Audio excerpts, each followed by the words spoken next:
परिचय। जनन मूलभूत जैविक प्रक्रम है जिसमें सजीव अपने जैसे नए सजीव को जन्म देते हैं।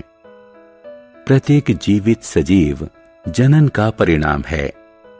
जनन की ज्ञात बहुत सी विधियों को लैंगिक जनन और अलैंगिक जनन में वर्गीकृत किया गया है। लैंगिक जनन के लिए विपरीत लिंग के 2 लोगों की आवश्यकता होती है। लैंगिक जनन के दौरान मादा अंडे उत्पन्न करती है जो मेल द्वारा निर्गत शुक्राणु द्वारा निषेचित होते हैं। एक भ्रूण का निर्माण होता है जो वयस्क के रूप में विकसित होता है। सामान्यतः विकसित और जटिल सजीव ही इस विधि का प्रयोग करते हैं। अलैंगिक जनन के दौरान कोई बिना अपनी प्रजाति के किसी अन्य सजीव की सहायता के जनन कर सकता है। सामान्यतः अल्प विकसित कम जटिल सजीव इस विधि का प्रयोग करते हैं।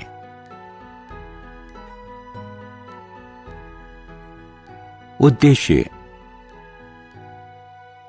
इस पाठ के अंत में आप निम्न करने में सक्षम हो जाएंगे। जनन के महत्व को दर्शाना, जंतुओं में जनन की विधियों का वर्णन करना, लैंगिक और अलैंगिक जनन के लाभ और हानि की तुलना करना, मनुष्य के जनन अंगों की विशेषता बताना, जंतुओं में निषेचन के प्रकार बताना, जरायुज और अंडप्रजक जंतुओं के बीच विभेद करना, इन विट्रो निषेचन का पराक्रम बताना, क्लोनिंग की अवधारणा का वर्णन करना।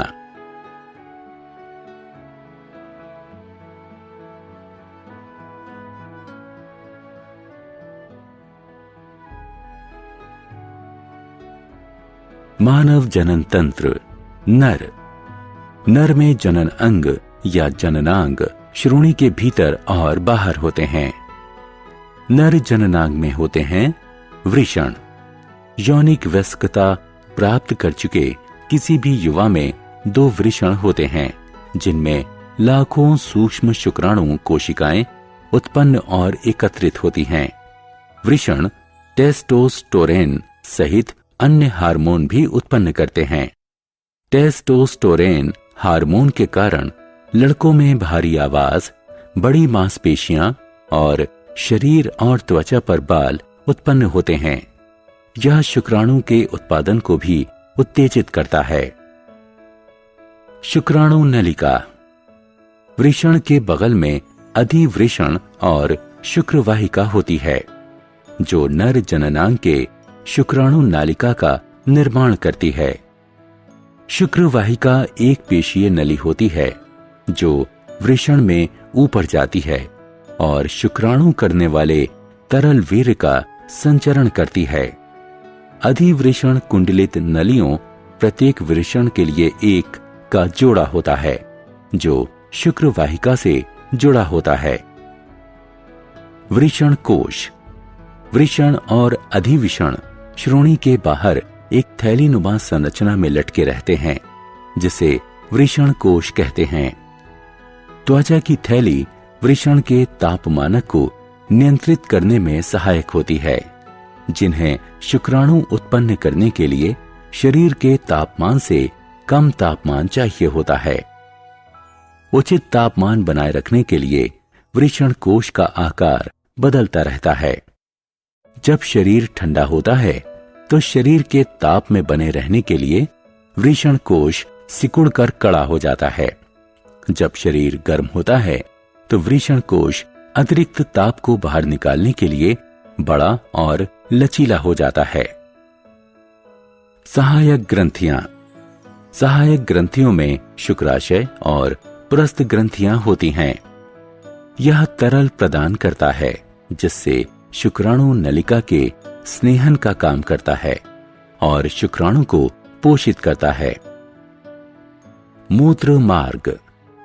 मूत्र मार्ग वह प्रणाली है जिसके माध्यम से वीर्य शिश्न के माध्यम से शरीर के बाहर जाता है। मूत्र मार्ग मूत्र तंत्र का भी भाग होता है, क्योंकि यही वो प्रणाली है जिससे मूत्र मूत्राशय से निकलकर शरीर से बाहर जाता है। शिश्न शिश्न स्खलन अंग है, जिससे वीर्य का स्खलन होता है।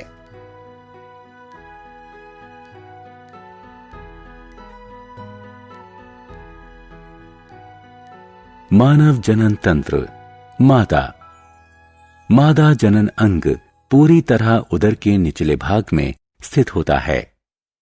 मादा जनन अंग के बाह्य भाग में होते हैं भग, जिसका अर्थ होता है ढकना, भगोष्ठ, जिसका अर्थ होता है ओष्ठ। ये त्वचा का युग्म होता है, योनि मुख के चारों तरफ होता है। भगनासा एक छोटा संवदी अंग जो भग के सामने, जहां भगोष्ठ जुड़ते हैं, स्थित होता है। एक मादा के अंतः जनन अंग हैं योनि, एक पेशीय खोखली नली जो योनि मुख से गर्भाशय तक जाती है। इसके कई प्रकार होते हैं। लैंगिक मैथुन, शिशु जन्म के समय उसके बाहर आने का मार्ग, गर्भाशय से मासिक स्राव का रक्त बाहर जाने का रास्ता। गर्भाशय ग्रीवा, यह योनि को गर्भाशय या बच्चादानी से जोड़ती है। गर्भाशय की दीवारें मोटी और मजबूत होती हैं। गर्भाशय ग्रीवा का मुख बहुत छोटा होता है। बच्चे के जन्म के समय गर्भाशय ग्रीवा बच्चे के निकलने देने के लिए फैल जाती है। गर्भाशय, इसका आकार उल्टी रखी हुई नाशपाती की तरह होता है, जिस पर एक मोटी रेखा और पेशीय भित्ति होती है, जिसमें मादा शरीर की सबसे मजबूत पेशियां होती हैं। ये पेशियां विकसित होते भ्रूण को रखने के लिए फैलती और सिकुड़ती हैं और प्रसव के समय ये बच्चे को बाहर धकेलने में सहायता करती हैं। अंडवाहिनियां, इनकी संख्या 2 होती है। ये गर्भाशय के दोनों तरफ जुड़ी होती हैं। प्रत्येक नलिका का एक छोटा रास्ता होता है और नलिका के दूसरे सिरे पर एक झालर वाला क्षेत्र होता है जो कीप की तरह दिखता है। अंडाशय, 2 अंडाकार अंग जो गर्भाशय के ऊपरी दाएं भाग और बाएं भाग पर स्थित होता है। ये अंडों का उत्पादन, संग्रहण और अंडवाहिनियों में निस्तारण करते हैं। इस प्रक्रिया को अंडोत्सर्ग कहते हैं। मानव जनन निषेचन। निषेचन नए सजीव के उत्पत्ति के लिए होने वाला नर युग्मक और मादा युग्मक का मिश्रण है। जंतुओं में इस प्रक्रम में एक शुक्राणु एक अंडाणु से मिलकर एक युग्मनज बनाते हैं। निषेचन के प्रकार। कुछ जंतु प्रजातियों में यह प्रक्रम मादा के शरीर के भीतर ही होता है। इसे आंतरिक निषेचन कहते हैं। उदाहरण मनुष्य। कुछ जंतु प्रजातियों में यह प्रक्रम मादा शरीर के बाहर होता है।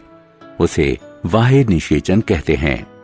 उदाहरण मछली और मेंढक। मानव जनन भ्रूण का विकास। निषेचन के परिणाम स्वरूप युग्मनज का निर्माण होता है। यह माता पिता की आनुवांशिक सूचनाओं का वहन करता है। यह एक कोशिक युग्मनज लगातार विभाजित होता है और एक भ्रूण के रूप में विकसित होता है। भ्रूण की विकसित अवस्था को गर्भ कहते हैं। मनुष्य में गर्भावस्था निषेचन के 8 हफ्ते बाद शुरू होती है, जब प्रमुख संरचनाएं और अंगों का निर्माण हो चुका होता है। जरायुज एवं अंड प्रजक जंतु। निषेचन के समान भ्रूण का विकास भी माता पिता के शरीर के बाहर या अंदर हो सकता है। इसी के अनुसार उन्हें जरायुज और अंड प्रजक के रूप में वर्गीकृत किया जाता है।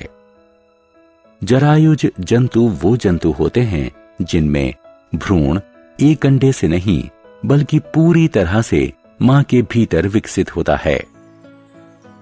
जरायुज शिशु स्वतंत्र रूप से जीते हैं और उन्हें जन्म से ही बाहरी आहार की जरूरत होती है। लगभग सभी स्तनपाइयों, बहुत से सरीसृपों और कुछ मछलियों में जनन की यह विधि है। अंड प्रजक जंतु अंडे देते हैं। इसका अर्थ हुआ कि मां के भीतर भ्रूण का मामूली या कोई विकास नहीं होता है। यह कई जंतुओं, पक्षियों, उभयचरों, ज्यादातर कीटों, बहुत से सरीसृपों और मछलियों की जनन विधि है।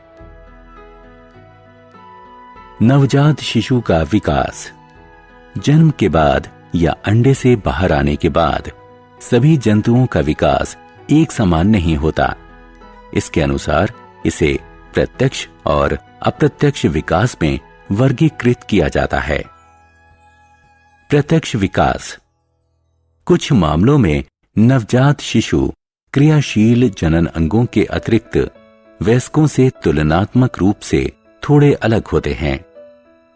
इस तरह के विकास को प्रत्यक्ष विकास कहते हैं। इसमें कोई अविकसित अवस्था नहीं होती, कोई कायांतरण नहीं होता। हालांकि प्रत्यक्ष विकास का यह अर्थ कदापि नहीं है कि जन्म होने से वयस्क होने तक कोई परिवर्तन ही नहीं होता। मनुष्य इस तरह के विकास का ठेठ उदाहरण है। अप्रत्यक्ष विकास। कई मामलों में नवजात बच्चे अपने माता पिता की तरह नहीं होते। वयस्क होने के लिए उन्हें लंबी प्रक्रिया से गुजरना होता है। इनके विभिन्न चरणों का अनुक्रम कायांतरण कहलाता है। उभयचर और कुछ कीट इस प्रकार के विकास के ठेठ उदाहरण हैं। अलैंगिक जनन प्रकार। मुकुलन। यह सबसे प्राथमिक तरह के जंतुओं जैसे हाइड्रा के जनन की विधि है। इस विधि में नए जीव का जन्म जनक के शरीर से मुकुल के रूप में होता है, विकसित होता है और अंततः जनक से अलग होकर एक नया जीव बन जाता है। द्विखंडन। यह अलैंगिक जनन की एक अन्य विधि है जो एक कोशिक जीवों जैसे अमीबा, पैरामीशियम इत्यादि में पाई जाती है। इसमें जनक या सजीव की कोशिका के केंद्रक के दो भागों में विभाजन से जनन क्रिया प्रारंभ होती है। इसके बाद कोशिका द्रव्य का विभाजन होता है। परिणाम स्वरूप दो संतति कोशिका या सजीव का निर्माण होता है। इन मुख्य विधियों के अतिरिक्त जंतु कुछ अन्य विधियों से भी जनन करते हैं, जैसे पुनरुत्पादन विधि, बहुखंडन विधि इत्यादि।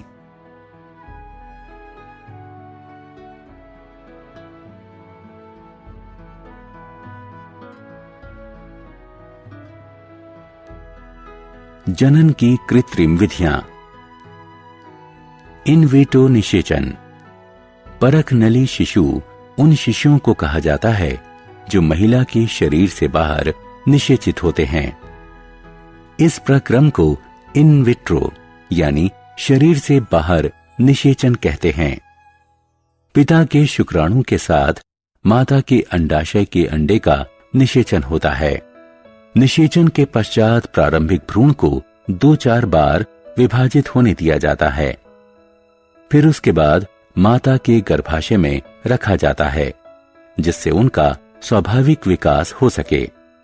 यह प्रक्रम विभिन्न कृत्रिम जनन तकनीकों यानी ART में से एक है।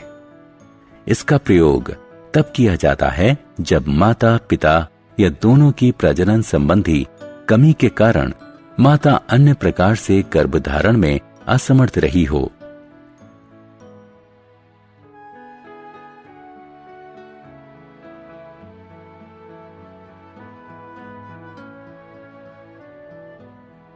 क्लोनिंग।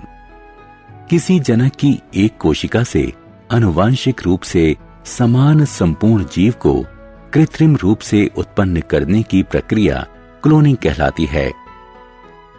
इसका अर्थ है कि क्लोन से तैयार जीव अपने जनक से हर रूप में बिल्कुल समान होता है। क्लोनिंग प्रकृति में अक्सर होती है। कुछ जीवों में अलैंगिक जनन और एक निषेचित अंडे से जुड़वां का विकास क्लोनिंग का उदाहरण है। जीव विज्ञान के विकास के साथ अब क्लोनिंग की प्रक्रिया को कृत्रिम रूप से संभव किया जा सकता है। किसी भ्रूण कोशिका से डीएनए नाभिक निकाल लिया जाता है और अनिषेचित अंडे में आरोपित कर दिया जाता है। उसमें स्थित नाभिक पहले ही निकाल दिया जाता है। निषेचन की प्रक्रिया को बिजली के झटके या रासायनिक उपचार विधि से उत्तेजित किया जाता है। इस कृत्रिम प्रेरित योग विधि से उत्पन्न कोशिका का ग्रहणकर्ता माता में आरोपित कर दिया जाता है। क्लोनिंग द्वारा विकसित जीव आनुवंशिक रूप से बिल्कुल अपने जनक के मूल कोशिका की आनुवंशिक संरचना के समान होता है। डॉली के बाद से गैर भ्रूण कोशिका से भी क्लोन तैयार करना संभव हो गया है।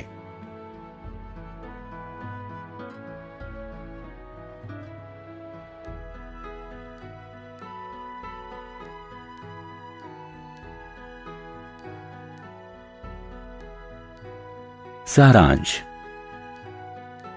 आइए हमने जो कुछ सीखा है उसे संक्षेप में दोहराएं। जनन वह जैविक प्रक्रिया है जिससे जीव अपनी संतति को आगे बढ़ाते हैं। जंतुओं के जनन की दो विधियां हैं, लैंगिक जनन और अलैंगिक जनन। दोनों प्रकार के जनन के अपने अपने हानि लाभ हैं। मनुष्य लैंगिक जनन करता है। नर शुक्राणु उत्पन्न करता है और मादा अंडाणु उत्पन्न करती है। निषेचन लैंगिक जनन में नर और मादा युग्मक का योग है। निषेचन दो प्रकार का होता है, आंतरिक और बाह्य। युग्मनज निषेचन का आखिरी उत्पाद होता है।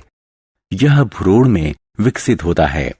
विकसित अवस्था में जब अंग विकसित हो जाते हैं तो इसे गर्भ कहते हैं।